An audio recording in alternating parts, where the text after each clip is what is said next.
Hello friends, welcome back to YouTube channel. तो आज हम बात करने वाले हैं सीबीडीटी के एक न्यू अमेंडमेंट के बारे में जो 10 अगस्त 2022 को आया है। इसमें इन्होंने एक न्यू रूल को इंसर्ट किया है और एग्जिस्टिंग इनकम टैक्स रूल 1962 के अंदर, जो कि है 17AA, जैसे आप देख सकते हैं। तो चलिए इसके बारे में जानते हैं। जानने के लिए आपको ये वीडियो पूरा देखना होगा और आप अगर इस चैनल पर नए हैं तो हमारे चैनल को सब्सक्राइब कर लीजिए ताकि टैक्सेशन एंड अकाउंट से रिलेटेड हर इन्फॉर्मेटिव वीडियो आप तक पहुंचता रहे। तो चलिए अब शुरू करते हैं, आप एंड तक बने रहिएगा। तो ये जो न्यू नोटिफिकेशन आया है 10 अगस्त 2022 को, तो इसमें एक न्यू रूल इंसर्ट किया गया है, जैसे आप देख सकते हैं 17AA में in the income tax act rule 1962 के अंदर, जो बताता है कि books of account and other documents are kept to be kept and maintain, कि आपको बुक्स ऑफ अकाउंट केप करना है और मेंटेन करना है। किन्हें किन्हें करना है?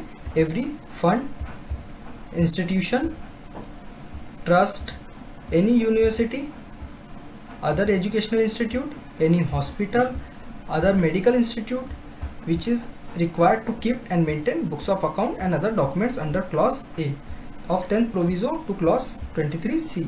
तो 23C के अंदर 10th प्रोविजो में जो भी इंस्टीट्यूट्स आते हैं उन सभी को बुक्स ऑफ अकाउंट मेंटेन करना है। इसके अलावा of sub section 1 of section 12A, इस सेक्शन के अंदर भी जो जो रजिस्टर्ड हैं उन सभी को भी ये बुक्स ऑफ अकाउंट मेंटेन करना कंपलसरी है। तो चलिए अब देखते हैं कि बुक्स ऑफ अकाउंट किस वे में मेंटेन करना है।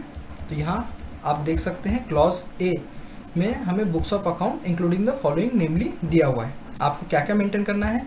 आपको कैश बुक मेंटेन करनी है, लेजर मेंटेन करने हैं, जनरल मेंटेन करने हैं, copies of bill whether machine numbered और अदरवाइज सीरियली नंबर्ड। जो भी कॉपीज ऑफ बिल हैं वो आपके मशीन नंबर होनी चाहिए या सीरियल नंबर होनी चाहिए। Issued by the assessee and copy और counter foil of machine numbered और अदरवाइज सीरियल नंबर्ड रिसिप्ट। तो यहाँ पर आपके पास बिल्स एंड रिसिप्ट सभी की कॉपीज होना चाहिए। इसके अलावा ओरिजिनल बिल्स, जो भी बिल्स आपके पास रिसिप्ट या बिल है उनकी ओरिजिनल कॉपीज आपके पास होनी चाहिए। इसके अलावा any other books that may be required to be maintain in order to give the true and fair view. ऊपर जो भी आपसे copies of bills and receipt मांग रहा है या आप मेंटेन कर रहे हैं, इसके अदर देन अगर कोई ऐसा डॉक्यूमेंट या ऐसा कोई रिसिप्ट और बिल है जो आपको लगता है कि वो ट्रू और फेयर व्यू दे सकता है, तो उसे भी आपको यहाँ मेंटेन करना है। इसके अलावा क्लॉज बी में कहा गया है books of account as referred in clause of for business undertaking referred in subsection 4 of section 11 of act। तो subsection 4 of section 11 के अंदर भी जो आते हैं उन सभी को भी ऊपर जितने भी बुक्स ऑफ अकाउंट दिए वो मेंटेन करना मैंडेटरी है। इसके बाद क्लॉज सी में कहा है कि जो सेक्शन 11 ऑफ सबसेक्शन 4 के अदर देन भी हैं रजिस्टर्ड, उन सभी को भी ऊपर दिए गए सभी बुक्स ऑफ अकाउंट मेंटेन करना कंपलसरी है। और इसके बाद है clause D. Clause D other documents for maintaining. ये सबसे इंपॉर्टेंट पार्ट है क्योंकि ऊपर जो हमें cash book, ledger, journal and copies of bill and original bill बताए हैं, ये तो नॉर्मल होता है कि हम जो बुक्स ऑफ अकाउंट मेंटेन करते हैं। बट जो डी क्लॉज है इसमें अदर डॉक्यूमेंट्स फॉर मेंटेनिंग, इसमें स्पेसिफिक डीपली हमें इन्फॉर्म किया गया है कि आपको किस वे में मेंटेन करना है अपने बुक्स ऑफ अकाउंट को। तो चलिए जानते हैं इसके बारे में। तो डी में जो पहला है वो देख सकते हैं आप, record of all projects and institutions run by the person containing detail of their name, address and objective. जो भी प्रोजेक्ट्स आप रन कर रहे हैं उन सब के आपके पास रिकॉर्ड होने चाहिए कि वो प्रोजेक्ट का नेम क्या है, कहाँ हुआ था, क्या किस ऑब्जेक्ट के लिए था। इसके अलावा सेकेंड में बोल रहा है record of income of the person during the previous year in respect of. जो भी इनकम ट्रस्ट के पास आती हैं या तो वो वॉलेंट्री कॉन्ट्रीब्यूशन होगा या इसके अलावा इनकम फ्रॉम प्रॉपर्टी। अगर वो वॉलेंट्री कॉन्ट्रीब्यूशन है तो जो भी आपके डोनर हैं उनका एड्रेस, डोनर का परमानेंट अकाउंट नंबर, नेम, आधार नंबर, ये सब मैंडेटरी रहेगा। इसके अलावा इनकम फ्रॉम प्रॉपर्टी, जो भी ट्रस्ट के पास प्रॉपर्टी है अगर उससे कोई इनकम आती है अंडर सेक्शन 11 तो वो भी आपको रिकॉर्ड में मेंटेन करना है। इसके अलावा इनकम ऑफ फंड और इंस्टीट्यूशन और ट्रस्ट और एनी यूनिवर्सिटी और एजुकेशनल इंस्टीट्यूट, हॉस्पिटल और medical institute other than the contribution referred in item number 1 and 2।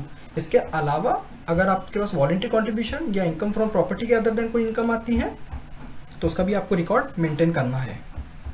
इसके बाद थर्ड में कह रहा है record of the following out of the income of the person during the previous year namely. अब आपके पास जो भी इनकम आती हैं उसका एक आउटवर्ड भी होता है कि आपको वो इनकम जो भी आपके एनजीओ, ट्रस्ट या सोसाइटी, जो भी आपका इंस्टीट्यूट है, उसका जो ऑब्जेक्ट है उसी के अगेंस्ट में वो आपको एक्सपेंस करना होता है। तो उसके लिए क्या रिकॉर्ड मेंटेन करना है? Application of income in India, India में जो भी आपने एप्लीकेशन ऑफ इनकम मतलब एक्सपेंस किया है, तो जिसे भी वो पे किया है, किस ऑब्जेक्ट के लिए किया है, उनका नेम, एड्रेस, उसका रिकॉर्ड आपको मेंटेन करना होगा। सेकेंड में हमसे कह रहा है अमाउंट क्रेडिट और पेड टू एनी फंड। मान लीजिए कि आपने उस अमाउंट को खुद अपने एनजीओ के ऑब्जेक्ट के लिए यूज़ ना करते हुए किसी अदर फंड, इंस्टीट्यूट, ट्रस्ट और यूनिवर्सिटी को दिया है या एजुकेशनल इंस्टीट्यूट को, तो आपको उनका रिकॉर्ड भी मेंटेन करना है जो रजिस्टर्ड होंगे of clause 23C and section 12AB के अंदर। इसके अलावा नीचे जो कह रहा है application of income outside India, अगर आपने कोई एक्सपेंस किया है आउटसाइड इंडिया तो उसमें भी डिटेल्स होनी चाहिए, उनका नेम, एड्रेस एंड कितना अमाउंट था, किस ऑब्जेक्ट के लिए आपने वो एप्लीकेशन ऑफ इनकम है। इसके बाद deemed application of income referred of clause 2, ये भी आपको मेंटेन करना है। देन इनकम एक्यूमुलेटेड और set apart in the proviso explanation 3 to the third proviso of clause 23C, इसमें भी जो एक्यूमुलेटेड इनकम है वो भी, उसका भी रिकॉर्ड आपको मेंटेन करना है। इसके बाद मनी इन्वेस्टेड और deposited in the forms of mode specified in sub section 5 of section 11 के अंदर आपने अगर कोई मनी डिपॉजिट या इन्वेस्ट की है तो उसका भी आपको रिकॉर्ड अपने पास रखना होगा। इसके बाद मनी इन्वेस्टेड और deposited in the forms of mode other then the specified. अब ऊपर जो सब सेक्शन 5 ऑफ सेक्शन 11 है, इसके अदर देन अगर आपने कोई मनी इन्वेस्ट या डिपॉजिट की है तो उसका भी आपको रिकॉर्ड रखना होगा। तो यहाँ पर हम बात करेंगे record of the following out of the income of any previous year preceding the current previous year. तो लास्ट ईयर में जो भी एक्यूमुलेटेड इनकम है उसका जो भी आपने एप्लीकेशन आउट किया है of the income accumulated last year, तो उसका रिकॉर्ड आपको मेंटेन करना है कि लास्ट ईयर जो भी एक्यूमुलेटेड इनकम था उसका आपका जो भी एक्सपेंस होगा, किसे वो पे किया है, उसकी डिटेल, नेम, एड्रेस एंड किस आपने ऑब्जेक्ट के रिगार्डिंग वो पेमेंट किया है, उसका आपको यहाँ पे डिटेल मेंटेन करना होगा। तो नेक्स्ट पॉइंट पे बोल रहा है कि application out of deemed application of income referred in class 2 of explanation 1 of sub section 1 of section 11 act. तो इसमें भी सेक्शन 11 ऑफ सब सेक्शन 1 के अंदर जो application out of the deemed होगा उसका भी आपको यहाँ रिकॉर्ड मेंटेन करना है, जो भी लास्ट ईयर एक्यूमुलेटेड आपकी इनकम है। इसके बाद application other than the application referred in item number 1 and 2, जो भी लास्ट आपका प्रीवियस ईयर का एक्यूमुलेटेड इनकम है वो ऊपर 1 एंड 2 में जो भी आपका कंसिडर नहीं हो रहा है उसके अदर देन है, तो उसका रिकॉर्ड भी आपको यहाँ मेंटेन करना है। सेम मनी इन्वेस्टेड और deposited in the forms of mode specified in subsection 5 of section 11। Section 11 के सबसेक्शन 5 के अंदर जो भी आपने मनी इन्वेस्टेड और डिपॉजिट किए होंगी लास्ट ईयर एक्यूमुलेटेड इनकम की, तो वो भी आपको यहाँ मेंटेन करनी है। मनी इन्वेस्टेड और deposited in the form of mode other than those specified in subsection 5 of section 11। Section 11 of subsection 5 के अलावा अगर कोई भी एक्यूमुलेटेड इनकम लास्ट ईयर की आपने डिपॉजिट या इन्वेस्ट की होगी तो उसका भी आपको रिकॉर्ड मेंटेन करना है। तो फिफ्थ में जो है record of voluntary contribution made with a specific direction that they shall form part of the corpus in respect of। अगर the contribution received during the previous year containing details of name of the donor, अगर आपका voluntary contribution है तो वो आपको किससे मिला है, उस डोनर की name, address, permanent account number, Aadhaar number अगर है तो वो आपको मेंटेन करना है। Application out of such voluntary contribution, voluntary contribution जो आपको आया है इसमें से जो भी एप्लीकेशन ऑफ आउट किया है आपने, जो भी एक्सपेंस किया है, containing the details of amount of application, किस जिसको भी आपने पे किया है, name, address and credit of payment and with the object, जो भी ऑब्जेक्ट के रिगार्डिंग आपने वो पेमेंट किया है, एप्लीकेशन किया है, वो आपको रिकॉर्ड मेंटेन करना है।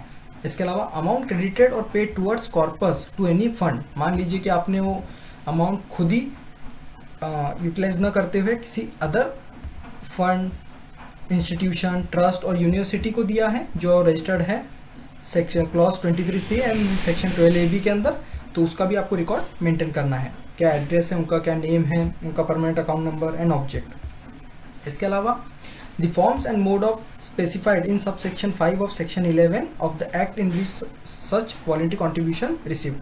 मान लीजिए कोई वॉलंटरी कॉन्ट्रीब्यूशन आपको सेक्शन 11 में सब सेक्शन 5 के अंडर आया है तो उसका आपको रिकॉर्ड मेंटेन करना है।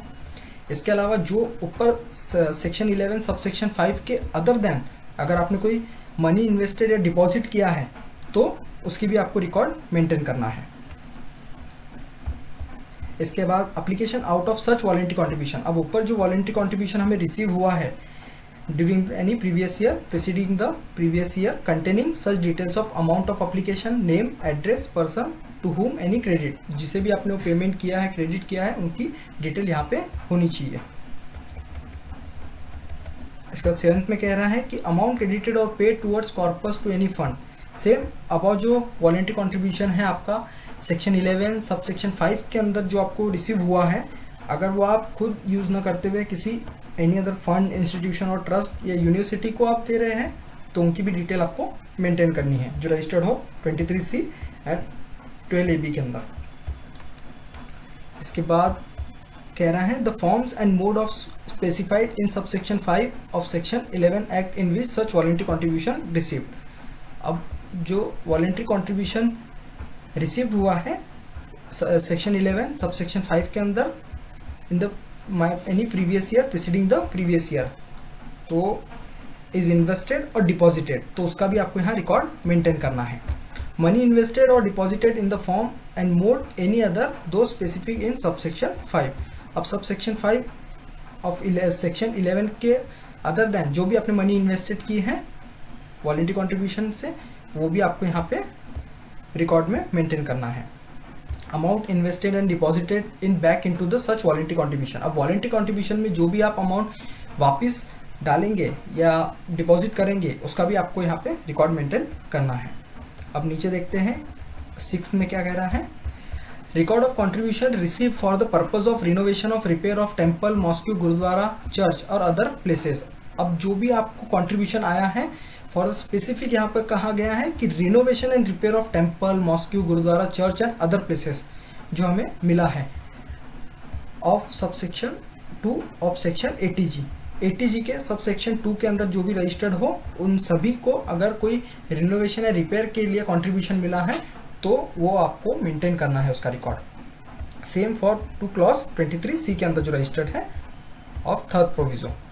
इसके बाद इसमें जो बताया गया है the contribution receive the during previous year containing details of name of the donor. जो भी आपके पास कॉन्ट्रीब्यूशन आया है रिपेयर एंड रिनोवेशन के रिगार्डिंग उस डोनर का detail, name, address, PAN account number, Aadhaar number आपको रिकॉर्ड में रखना है। फिर contribution receive during the previous year preceding the previous year treated as corpus. अगर जो भी आपको रिनोवेशन एंड रिपेयर के लिए जो भी कॉन्ट्रीब्यूशन रिसीव हुआ है अगर आपने उसे कॉर्पस एज अ ट्रीट किया है तो उसमें जो डोनर ने आपको कंट्रीब्यूशन दिया है उसकी डिटेल्स आपको यहाँ मेंटेन करनी है, सेम एज डोनर का name, address, permanent account number, Aadhaar number. Application out of such voluntary contribution referred in item 1 and 2 details of amount of application. जो भी आपके पास कंट्रीब्यूशन आया है वॉलंटरी कंट्रीब्यूशन में जो to in item 1 and 2 contain details of amount of application, तो जो भी आपके पास ऊपर में 1 एंड 2 के थ्रू रिकॉर्ड ऑफ कंट्रीब्यूशन आया है उसको आप जो एप्लीकेशन ऑफ अमाउंट होगा उसको आपको बताना है कि वो अमाउंट आपने कहाँ एक्सपेंस किया है, किसे क्रेडिट किया है, किसे पेड किया है, नेम, एड्रेस एंड किस ऑब्जेक्ट के रिगार्डिंग वो application of amount of application है। इसके बाद अमाउंट क्रेडिटेड और पेड टुवर्ड्स द कॉर्पस। अगर मान लीजिए उसको आप खुद यूटिलाइज ना करते हुए किसी अदर फंड, इंस्टीट्यूट, ट्रस्ट और एनी यूनिवर्सिटी या अदर एजुकेशनल इंस्टीट्यूट को आप दे रहे हैं तो उनका भी रिकॉर्ड आपको अपने पास मेंटेन रखना है which is registered under the clause 23C and section 12AB।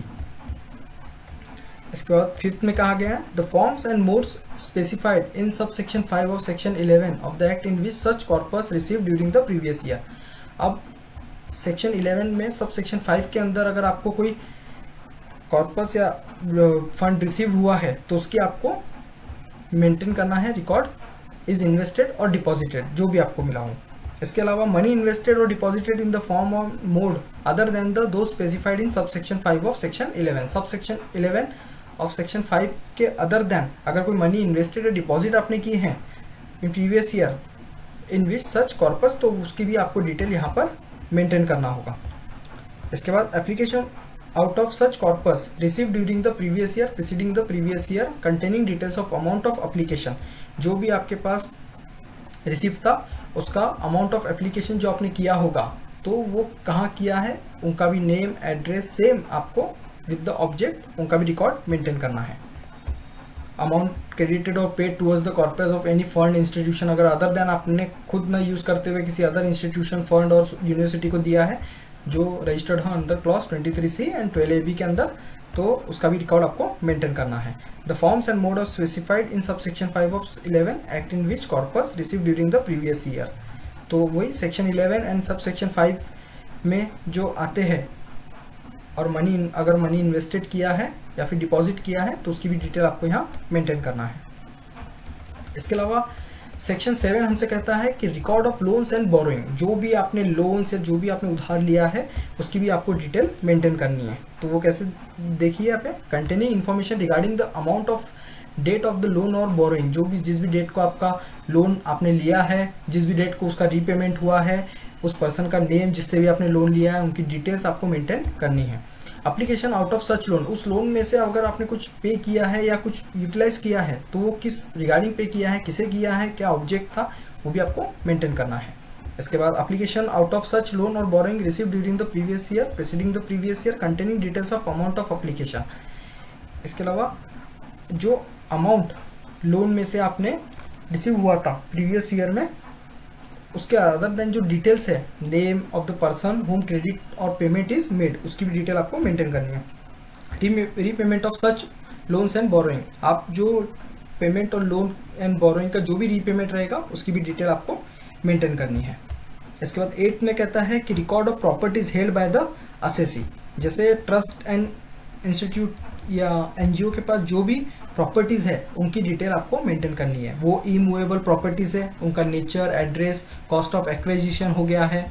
इसके अलावा registration document of the asset, उस प्रॉपर्टी की आपके पास क्या डॉक्यूमेंटेशन है वो भी आपको मेंटेन करना है। इसके अलावा अगर आप उसे ट्रांसफ़र करते हैं of such properties, the net consideration utilise in acquiring the new capital asset, अगर आप उसे ट्रांसफ़र करते हैं तो उस केस में क्या डॉक्यूमेंटेशन पार्ट रहेगा, क्या कॉस्ट है, उसको भी आपको मेंटेन करना है। इसके बाद movable properties including detail of the nature of and the cost of acquisition, अगर मूवेबल प्रॉपर्टी है तो उनका nature and cost of acquisition आपको मेंटेन करना है। देन इसके बाद record of specified persons as referred in sub section 3 of section 13 of the act, तो सेक्शन 13 ऑफ सब सेक्शन 3 के अंदर भी जो भी रिकॉर्ड है आपका, जैसे name, address, permanent account number, Aadhaar number, वो भी आपको मेंटेन कर लेना है। इसके अलावा transaction undertaking by the fund, institution, trust और यूनिवर्सिटी, जो भी ट्रांजैक्शन है उसको भी आपको मेंटेन करना है इस सेक्शन के अंदर। तो अब हम जानते हैं 10th क्लॉज के बारे में, any other document containing any other relevant information. तो ये काफ़ी इंपॉर्टेंट है, इसमें भी काफ़ी इंपॉर्टेंट पॉइंट बताए गए हैं, तो उस इंपॉर्टेंट पॉइंट के बारे में हम जान लेते हैं। तो इसमें सेकेंड जो बोल रहा है, the books of account and other document specified in sub rule 1 may be kept in written form or in electronic form or in digital form as a printout of data stored। तो आपको जो books of account maintain करना है या तो आप manual कीजिए या आप इलेक्ट्रॉनिक मोड में कीजिए, बट आपको वो डाटा मेंटेन करना है। आप उसे एक्सेल में रखिए या फिर टेली डाटा की फॉर्म में यूज़ कीजिए, बट आपको उसको स्टोर करना है और उसे मेंटेन रखना होगा। इसके बाद 3 में कह रहा है कि the books of account and the other document specified in sub rule 1 shall be kept and maintain by the funds और institution and any university and other educational or any hospital or any medical institute at its registered office। तो ये काफ़ी important है कि जो भी आपका books of account का डाटा है वो आपके रजिस्टर्ड ऑफिस में ही मेंटेन होना चाहिए। मान लीजिए कि आपके ट्रस्ट या सोसाइटी या कोई भी आपके एनजीओ के 2 ऑफिसेज हैं डिफरेंट लोकेशन पर, बट जो भी आपके इनकम टैक्स के रिकॉर्ड में रजिस्टर्ड ऑफिस है आपका, आपको वहीं पे ये मेंटेन करना है। अगर कभी ऑफिसर अगर विजिट करते हैं और बुक्स ऑफ अकाउंट की डिमांड करते हैं तो आपका डाटा वही उसी रजिस्टर्ड ऑफिस में मेंटेन होना चाहिए, ये यहाँ पे कह रहा है। इसके अलावा अगर मान लीजिए आपके अदर देन एक रजिस्टर्ड ऑफिस के अदर देन अगर आपका कोई दूसरा प्लेस भी है जहाँ पर आप उसके मेंटेन करते हैं, तो उस वे में आपको एक रिजोल्यूशन पास करना होगा and with in the 7 days आपको एक अपने असिस्टेंट ऑफिसर को ये इन्फॉर्म करना होगा कि आप उस डाटा को कहाँ मेंटेन कर रहे हैं other than the registered office. तो वो आपको इम्पॉर्टेंट है कि अपने ऑफिसर को इन्फॉर्म करना है कि आप अगर डाटा अपने रजिस्टर्ड ऑफिस के अलावा किसी और प्लेस पे मेंटेन करते हैं तो एक रिजोल्यूशन आपको पास करना है एंड विद इन 7 डेज आपको अपने असिस्टेंट ऑफिसर को ये इन्फॉर्मेशन देनी है। ठीक है, सेक्शन 140 के अंदर। ओके, इसके अलावा the books of account and other document specified in sub rule shall be kept and maintain for the period of 10 year from the end of the relevant assessment year. तो relevant assessment year से आपको 10 years तक ये data maintain करके रखना है। से ये नोटिफिकेशन आउट हुआ है तब से ये कंपलसरी हो गया है कि जिस वे में इस नोटिफिकेशन में income tax of India CBDT ने आपको इन्फॉर्म किया है कि डाटा किस फॉर्म में बुक्स ऑफ अकाउंट मेंटेन होना चाहिए, तो इसी स्पेसिफिक फॉर्मेट में आपको अपना डाटा मेंटेन करना है। बेस्ट वे ये है कि पहले जो 17A क्लॉज था उसमें इतने स्पेसिफिकली आपको बताया नहीं गया था कि डाटा बुक्स ऑफ अकाउंट कैसे मेंटेन करना है, बट यहाँ पर आपको क्लॉजेस के अंदर काफ़ी ब्रीफली इंफॉर्मेशन दी गई है कि आपको अपना बुक्स ऑफ अकाउंट किस वे में मेंटेन करना है, कैसे मेंटेन करना है। इससे असेसनिंग ऑफिसर जो होगा उनको भी आपका डाटा चेक करने या कभी भी अगर उन्होंने रिपोर्ट किया तो उन्हें भी इजी होगा अंडरस्टैंडिंग के लिए। तो आई होप आपको वीडियो अच्छी लगी होगी एंड यह वीडियो आपके लिए हेल्पफुल होगी। Thank you.